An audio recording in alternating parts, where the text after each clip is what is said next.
The person who just took the promotion you deserved doesn't play by your rules. The partner who walked away with all the leverage doesn't care about your moral high ground. And that quiet, unsettling feeling you get when you realize you've been used again? That is the sound of the real world breaking the comforting lies you've been told since childhood. You were taught that fairness wins. You were taught that if you put your head down, do the work, and treat everyone with kindness, the universe will somehow balance the scales and reward you. It won't. Look around you. The people at the very top of the hierarchy, the ones who pull the strings and dictate reality, they did not get there by being the nicest person in the room. They got there because they understand a brutal, unspoken truth that you have been too afraid to face. Power does not negotiate with permission. Think about a modern office environment. Let's say there's a major project with a tight deadline. There is always one person who stays late. The person who takes on the extra workload, answers emails at midnight, and sacrifices their weekend because they believe their sheer effort will be recognized. They think their suffering is a down payment on future respect. Now, look at the strategist, the Machiavellian player, in the exact same office. They don't stay until midnight. They don't do the grunt work. Instead, they identify exactly who holds the authority. They figure out what that authority figure values most, and they position themselves to deliver only that specific result. When the project launches, the strategist is the one presenting the final deck.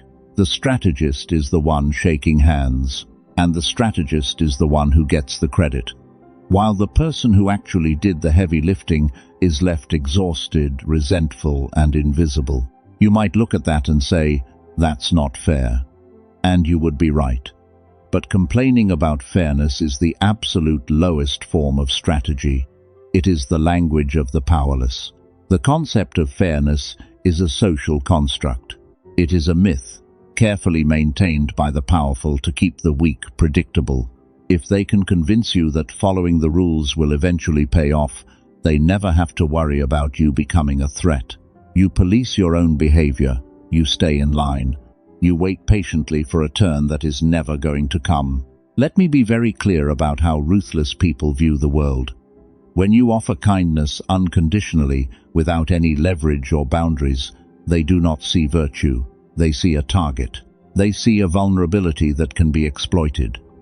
They see someone who values being liked more than they value their own self-respect. In the machinery of power dynamics, your unearned kindness is nothing more than a signal that you can be pushed around without consequence. This is what we call the social contract trap. You operate under the delusion that everyone else signed the same moral contract you did. You assume that if you don't manipulate others, they won't manipulate you.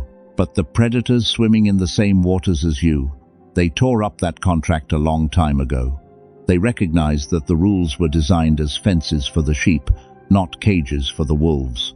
Niccolo Machiavelli understood this half a millennium ago when he stripped away the illusions of morality to reveal the raw mechanics of human nature.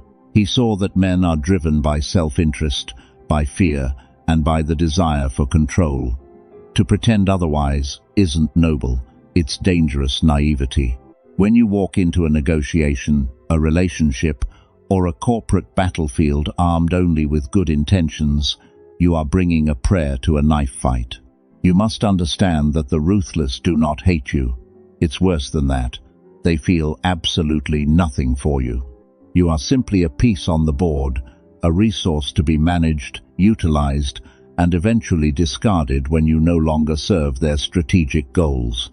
They will drain your energy, take credit for your ideas, and leverage your loyalty against you, all while flashing a perfectly polite smile. And the tragedy is, you will let them.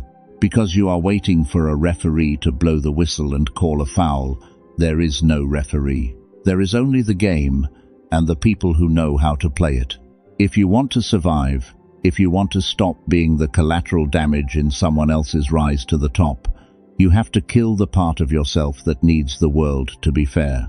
You have to stop seeking a gold star for good behavior. The choice in front of you is stark and unforgiving. You can continue to be a comfortable victim, clutching your moral superiority while you lose time and time again. Or you can open your eyes, learn the architecture of control, and start playing the board. But the game isn't won by complaining about the rules that were designed to trap you. It's won by understanding the invisible mechanics of respect. Before we dismantle the next layer of this illusion, I want to speak directly to the men watching this. Society has handed you a conflicting psychological mandate. You are told to be strong, yet expected to be endlessly accommodating. You are pushed to lead, but heavily punished if you do not constantly seek consensus. This creates a cognitive dissonance that behavioral psychologists call role strain, a psychological trap that breeds quiet, simmering resentment. A truly grounded man does not resolve this tension by becoming aggressive or loud. He resolves it by becoming an anchor. He stops trying to please two opposing masters and simply chooses his own psychological gravity. This is where the game fundamentally changes. The invisible mechanics of respect do not begin with what you say or what you do. They begin with what you refuse to feel. Respect demands a total, uncompromising absence of emotional dependency. We are talking about the architecture of detachment. Let us call this operating state God mode. It is a mental fortress where approval doesn't move you, guilt cannot touch you, and panic simply bounces off your armor. Most people live their entire lives as emotional puppets. Someone pulls a string, they offer a hollow compliment, they throw a subtle insult, they threaten to pull away, and the puppet dances.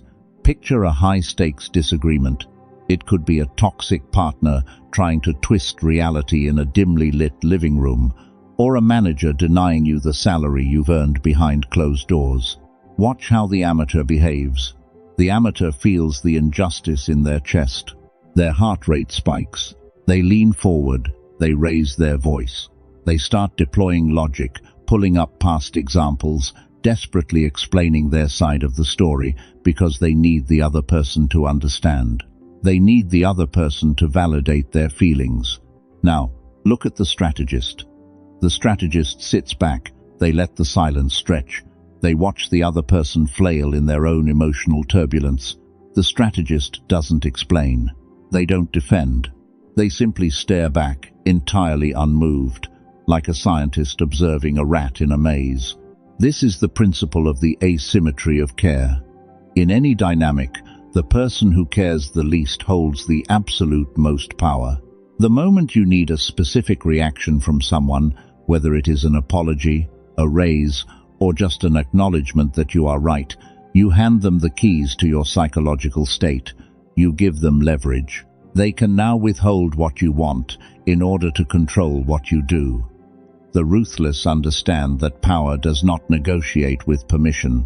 When you strip away your need for their validation, you strip away their only weapon against you. You become untouchable. Detachment is deeply misunderstood by the weak. They think detachment means being numb or acting like a sociopath. It doesn't. Detachment is not the absence of emotion, it is the absolute mastery of it. You can feel the anger burning in your chest. You can feel the sting of disrespect when a colleague talks over you, but you do not let those physical sensations dictate your next move. You treat your emotions as data points. Anger tells you a boundary was crossed. Fear tells you there is a risk to calculate. But data points do not steer the ship. You do. You observe the feeling, process the information, and then decide logically how to extract exactly what you want from the situation. Think about how this plays out in modern dating or workplace politics. The person who texts bombs after being left on red is operating from a place of desperate dependency. They are leaking power with every notification they send. They are practically begging the other person to regulate their anxiety for them. But the individual who matches silence with silence, who can walk away from a bad deal without a flinch, creates a terrifying aura of self-sufficiency. People are instinctively drawn to and deeply intimidated by those who do not need them. When you project the reality that your life goes on perfectly well without their presence, they will scramble to maintain their position in your world. You might feel a heavy sense of guilt at the thought of turning off your empathy. Society has conditioned you to believe that caring endlessly is a virtue. They tell you to lead with your heart, to be vulnerable, to pour yourself out for others regardless of how they treat you. But I want you to ask yourself a very cold question. Who actually benefits from that advice?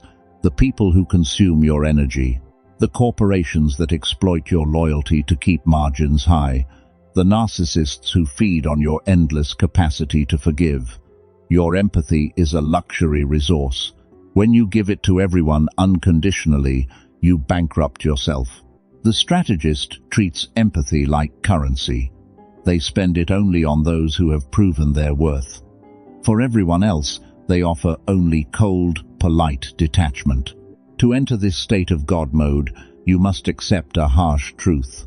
You cannot control how others perceive you. You will be the villain in someone's story. You will be called cold. You will be called selfish. The moment you stop being a convenient doormat, the people who used to wipe their feet on you will complain that you have changed. Let them complain. Their discomfort is not your responsibility. You are not here to manage their emotional state. You are here to secure your own objectives. The ancient Stoics understood this concept, embracing amor fati, a love of fate. They accepted reality exactly as it is, stripped of wishful thinking. In this context, it means accepting that people will act in their own self-interest and deciding that you will finally do exactly the same. How do you build this architecture in your daily life? You start by eliminating the word should from your internal monologue. They should treat me better. My boss should notice my hard work. The world should be fair. Every time you use that word, you are arguing with reality, and reality always wins. The word should keeps you trapped in the social contract trap, waiting for a reward that does not exist. Replace it with the word is. My boss is exploiting my work ethic. This person is disrespecting my time. Once you accept what is real, the heavy, blinding emotion drains away, leaving only the tactical puzzle in front of you. You stop trying to change them, and you start outmaneuvering them. You realize that you never needed their permission to protect yourself. You must stop explaining your decisions. Explaining is a defensive posture. It is an implicit request for approval. When you make a choice, let it stand. If someone questions it, give them the absolute minimum amount of information required, and let the silence hang in the air.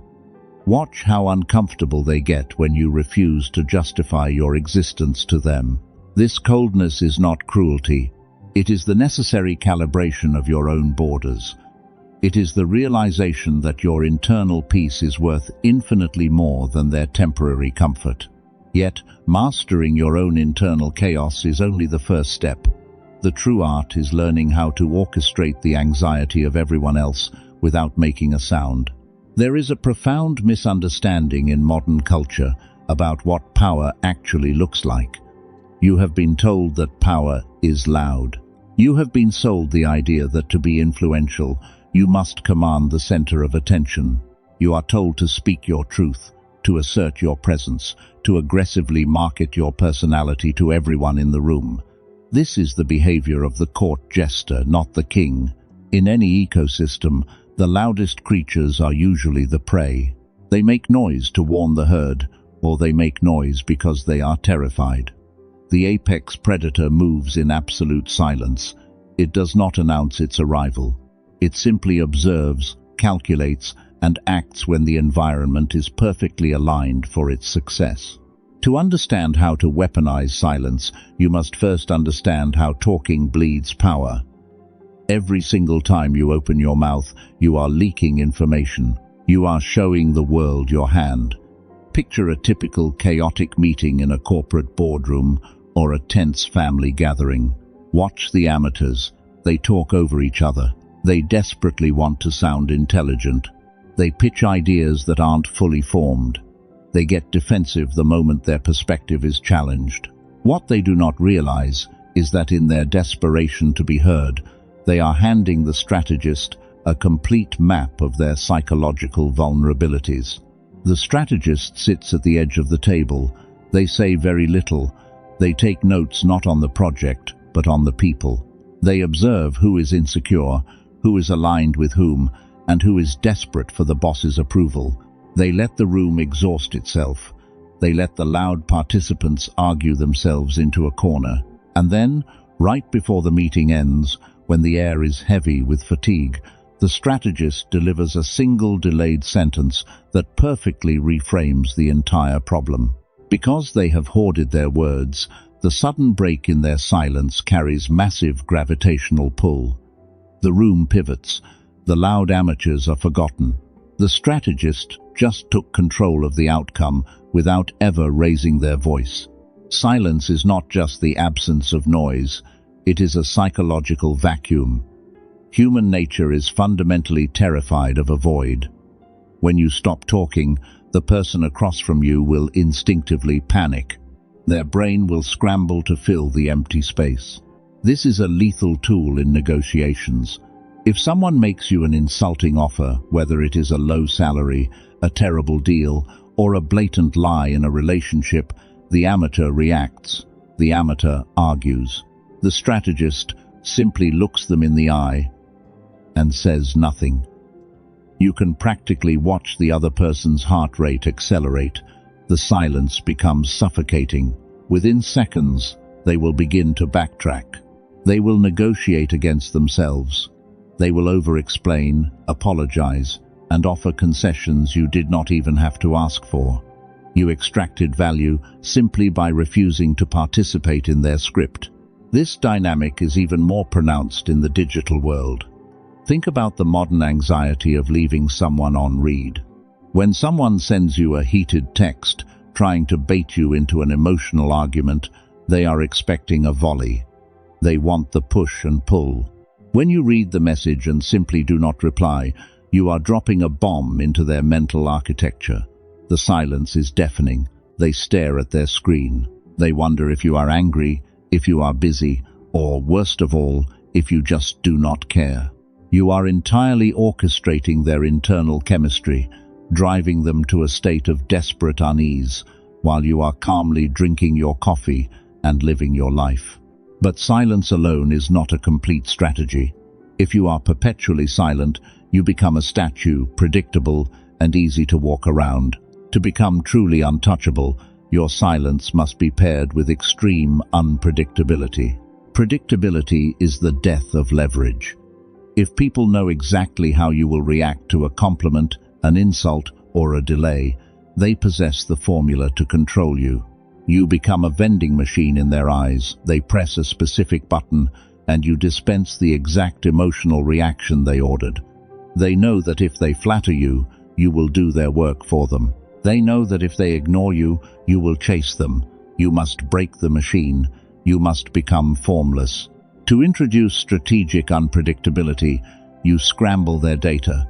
You break their algorithms. One day, you are warm, engaging, and collaborative. You make them feel seen. The next day, you are entirely clinical, distant, and strictly business. You are not cruel, you are simply unreachable. This contrast creates a deep sense of psychological whiplash. Because the human brain craves patterns, their inability to predict your state will force them to hyper-focus on you. They will start walking on eggshells. They will begin to constantly seek your approval because they never quite know where they stand. They are no longer playing their game. They are entirely consumed with trying to figure out yours. You might feel a twinge of hesitation here. You might think this level of calculation is manipulative. But remember the reality of the board you are playing on. The people who chronically take advantage of you are already running these calculations. They are already testing the fences to see where they can break through. By remaining silent and unpredictable, you are simply denying them the intelligence they need to exploit you. You are hiding the blueprints to your mind. When you withhold your reactions, you starve their ego. When you refuse to be read, you blind their strategy. And as they stumble around in the dark trying to figure out what you are going to do next, a profound shift happens in how they perceive you. When they can't see your next move or read your emotions, they instinctively begin to fear you, which brings us to the most misunderstood tool in the strategist's arsenal. Fear is rarely about loud aggression. True fear is the quiet, unyielding enforcement of a boundary that people know better than to test. Most people flinch at the word fear. They associate it with tyrants, with screaming matches, with someone throwing their weight around to intimidate the weak. But that is amateur behavior. That is a toddler having a tantrum. The kind of fear we are talking about is entirely different. It is clinical. It is professional. It is the deep, unsettling realization in someone else's mind that if they cross a specific line with you, the consequences will be immediate and non-negotiable. Machiavelli noted that it is much safer to be feared than loved. Love and affection are exhausting to maintain. They are incredibly fragile. Someone can love you on Monday, and by Friday, they feel slighted because you didn't validate them enough. Love requires a daily subscription fee of energy, attention, and compromise. But a healthy fear of your boundaries, that is permanent. You do not have to remind someone every day that a hot stove will burn them. The stove does not argue. The stove does not apologize. The stove simply exists, and its boundaries are respected without question. Picture a chronically disrespectful colleague or friend. The person who constantly forgets your deadlines, interrupts you in meetings, or makes passive-aggressive jokes at your expense. For months, you have taken the high road. You smiled. You let it slide.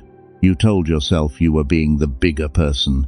And then one day, they cross the line again, in front of a group. The amateur complains later in private, hoping the offender will feel bad and apologize. The strategist handles it in the moment, in front of the audience, with absolute zero emotion. The strategist stops talking, turns slowly, looks the person dead in the eyes, and says, "Do not speak to me like that again." There is no anger in the voice. There is no threat. There is just an absolute vacuum of warmth. The room goes dead silent. The person stammers, tries to play it off as a joke. The strategist does not laugh.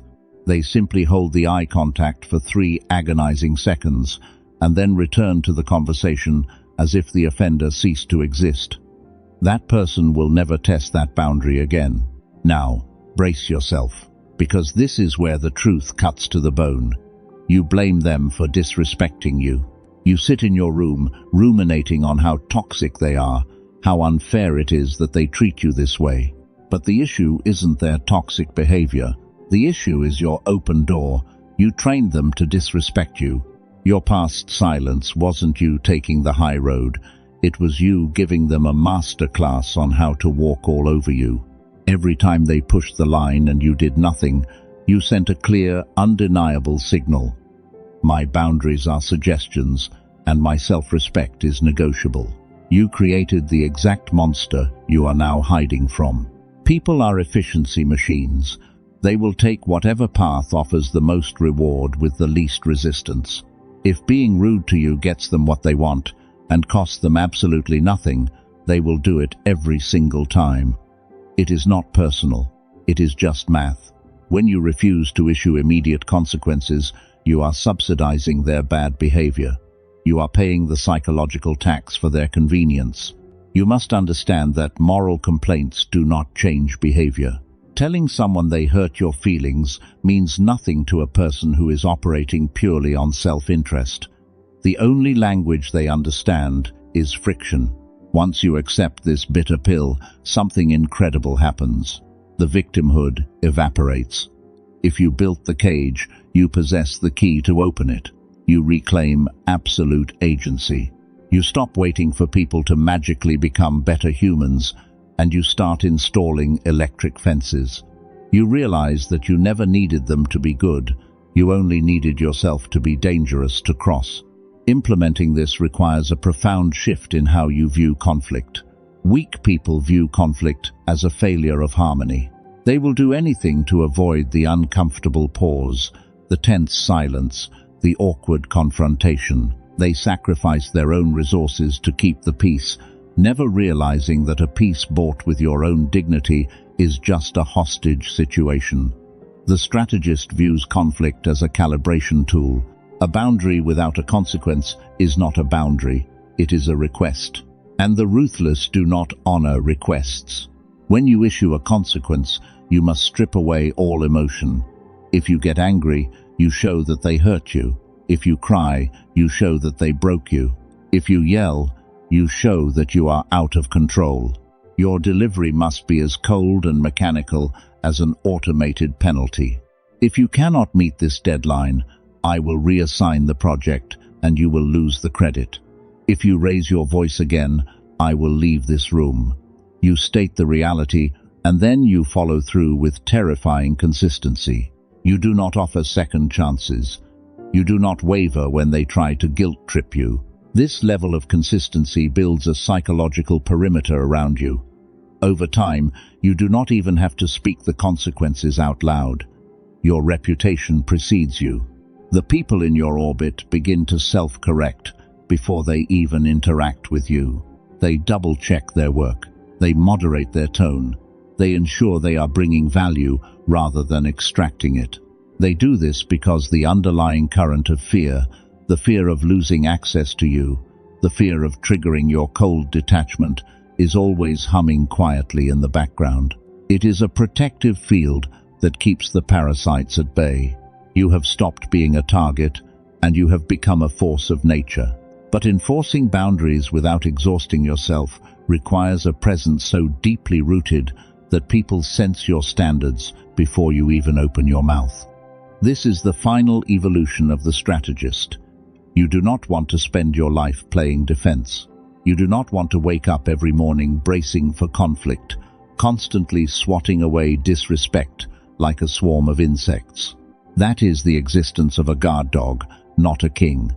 You want to build a psychological fortress so imposing, so quietly lethal, that nobody even thinks about laying siege. This is the art of curating your persona.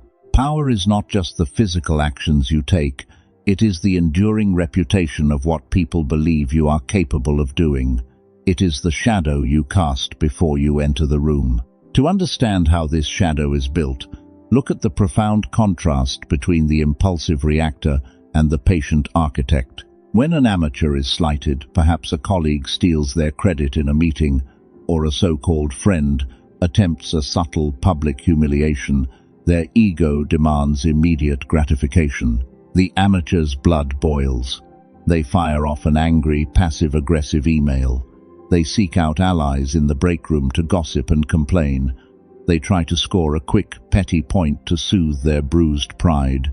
And in doing so, they trade their leverage for a fleeting moment of emotional relief. They show the enemy exactly where they are wounded, and they exhaust their energy on a meaningless skirmish. The architect operates on an entirely different, terrifying timeline. When the architect is struck, they absorb the blow. They do not flinch. They show absolutely nothing. No anger, no trembling voice, no rush to defend their honor. They look the offender in the eye, file the data away, and let the opponent believe they have won, and then they wait. They wait weeks. Sometimes they wait months. They let the opponent grow comfortable, lazy, and arrogant. They let the offender forget the incident entirely. And then, when the timing is devastatingly perfect, when the opponent is pitching their biggest client, or exposed during a critical restructuring, or desperately needs a favor to survive, the architect plays the trump card they quietly acquired 6 months ago. The strike is clean, fatal, and entirely unexpected. The opponent doesn't even have time to realize who destroyed their position. This is the true currency of patience. The amateur wants instant revenge. The strategist wants absolute victory. To reach this level of play, you must understand that every interaction is a calculated brushstroke on the canvas of your reputation. The persona you are curating must be one of extreme, unwavering composure. When chaos erupts in your environment, when deadlines collapse, when everyone else is frantically pointing fingers and raising their voices, you become the eye of the hurricane. You speak slower. You move with deliberate, agonizing precision. Your refusal to panic signals to the primal part of their brains that you know something they don't. You project the illusion that you are already 3 moves ahead, even if you are simply taking a breath to observe the board. Over time, this curated composure ceases to be an act. It becomes your reality. Your aura begins to do the heavy lifting for you. People start apologizing to you before you even point out their mistakes. This transformation is the death of the victim mentality. You are no longer the chronic accommodator, walking into a room hoping that people will recognize your inherent value and treat you fairly. You finally understand that hope is not a strategy. You are the architect of the dynamic. You understand that the social contract is a comforting illusion, and you have stopped waiting for the world to reward your endless sacrifices. You now dictate the terms of engagement. By mastering your emotional detachment, weaponizing your silence, and enforcing clinical, unyielding boundaries, you have stripped away their ability to exploit you. You have become a black box, a player who cannot be read, cannot be manipulated, and cannot be ignored. Do not mistake this for a descent into malice. We are not advocating for cruelty, we are advocating for absolute vision. The tactics of the Machiavellian player, the calculated silences, the strategic unpredictability, the selective withholding of empathy, are not inherently evil. They are neutral instruments of survival in an environment that preys on the naive. By mastering these laws, you are not becoming the abuser, you are becoming the antidote to the abuser. You are building an immune system against the narcissists, the manipulators, and the quiet exploiters who have fed on your goodwill for years. When you refuse to be a convenient victim, you are not doing harm, you are simply forcing the predators to starve. You are choosing emotional and strategic strength over the comforting, destructive lie of perpetual victimhood. You have finally internalized the cold, unsettling truth that separates the 1% who run the game from the 99% who are constantly played by it. Power does not negotiate with permission. It never has. It does not ask if you are comfortable. It does not care if you think the rules are rigged. It simply takes the space it is given, and it ruthlessly exploits the space you abandon. The ruthless have been playing this game around you for your entire life. They have relied on your politeness. They have banked on your guilt. They have built their success on the back of your exhausting, unrewarded kindness. That ends tonight. Tomorrow, when you walk into the office, or when you sit across from that person who has drained your energy for years, you will not complain. You will not explain yourself. You will not ask for the respect you deserve. You will simply look at them with the cold, detached clarity of someone who finally sees the board. You will let the silence hang. You will draw the line.